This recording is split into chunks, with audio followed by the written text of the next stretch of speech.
मेरे प्यारे बच्चे, हर व्यक्ति को स्वतंत्र होने की आवश्यकता है, लेकिन इसका मतलब ये नहीं कि तुम्हें अपने जीवन में किसी की आवश्यकता नहीं होगी। मेरे बच्चे, जीवन को अच्छा बनाने के लिए और अपनी इच्छाओं को पूरी करने के लिए पैसा कमाना ठीक है, लेकिन जब तुम्हारी भावनात्मक पूर्ति की बात आती है तो तुम्हें अपने आसपास लोगों की ज़रूरत होती है।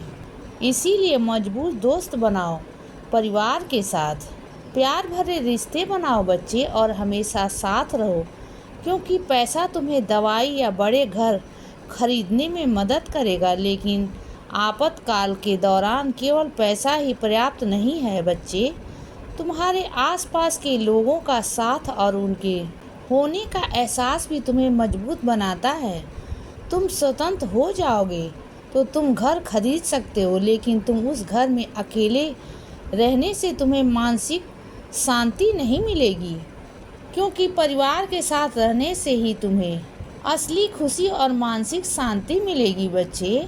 इसीलिए अपने जिन लोगों से तुम प्यार करते हो उनसे हमेशा जुड़े रहो और रिश्ते हमेशा मजबूत बनाए रखो। और तुम मुझसे कहते हो ना कि बाबा, मुझे वक्त नहीं मिलता है, मैं बहुत व्यस्त हूँ और कुछ भी काम ज़्यादा आ जाता है तो वो करने के लिए मुझे वक्त नहीं मिलता है, और अपने शौक़ पूरे करने के लिए भी मुझे वक्त नहीं मिलता है। तो बच्चे, मैंने देखा है कि तुम मेहनत करते हो, परंतु मेहनत के साथ साथ चिंता भी बहुत करते हो। इसीलिए जो तुम्हें थोड़ा वक्त भी मिलता है तो तुम उसे व्यर्थ की चिंता में गंवा देते हो बच्चे। मैं तुमसे ये कहना चाहता हूँ कि तुम्हें व्यर्थ की चिंता करने से क्या ही हासिल होगा।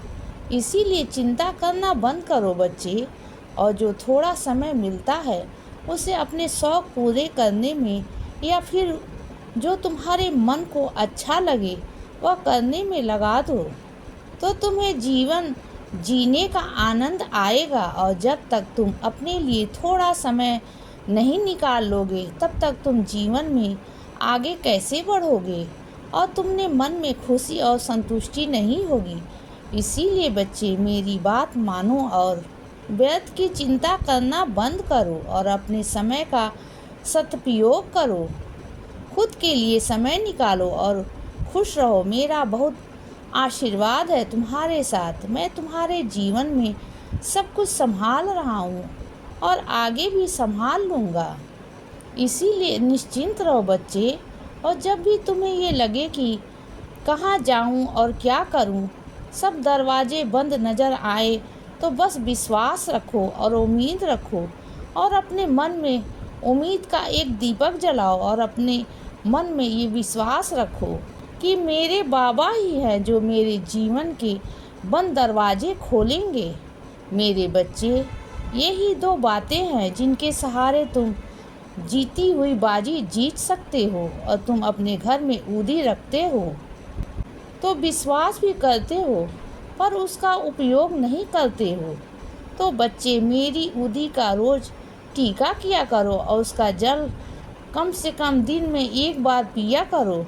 तुम्हारे घर से और तुम्हारे अंदर से सारी नकारात्मकताएं खत्म हो जाएंगी। मेरे बच्चे, विश्वास रखो, मेरी ऊदी हर पल तुम्हारी रक्षा करेगी। और मैं जानता हूँ कि तुम अपने अतीत को लेकर बहुत परेशान रहते हो और इसीलिए तुम इतने दुखी भी हो।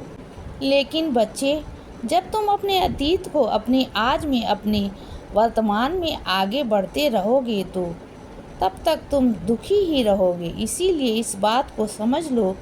मैं हमेशा तुमसे कहता हूँ और तुम्हें समझाता हूँ कि अपने अतीत के बोझ को अपने मन से उतार दो, क्योंकि जब मैंने तुम्हें तुम्हारी हर गलतियों के लिए माफ़ कर दिया है तो तुम खुद को क्यों नहीं माफ़ कर रहे हो। खुद को माफ़ करो बच्चे, और फिर देखो तुम्हारे जीवन में तुम्हारी प्रगति किस तरह होती जाएगी। तुम अपने अतीत को भूल जाओगे। ये सब गुजर चुका है बच्चे और दोबारा कभी नहीं होगा। तुम्हारे दुख का कारण तुम खुद हो, क्योंकि तुम अपने आप को माफ़ नहीं कर पा रहे हो। मेरे बच्चे, जिस चीज़ पर भी ध्यान नहीं दोगे वो नष्ट ही हो जाता है, फिर चाहे वो कोई भी चीज़ क्यों ना हो। इसीलिए अपने अतीत को छोड़कर अपने आज में ध्यान दो और मेहनत करो, क्योंकि बहुत बड़ी प्रगति तुम्हारी राह देख रही है। हाँ बच्चे, जल्द ही तुम्हारी बहुत बड़ी प्रगति होने वाली है। बस तुम इस राह पर आगे बढ़ते रहो, तुम्हारी प्रगति निश्चिंत है। ये मेरा आशीर्वाद है तुम्हें। इसीलिए सदा खुश रहो और हमेशा मुस्कुराते रहो। मेरा आशीर्वाद हमेशा तुम्हारे साथ है बच्चे। अब रात हो गई है मेरे बच्चे, अब सो जाओ। शुभ रात्रि।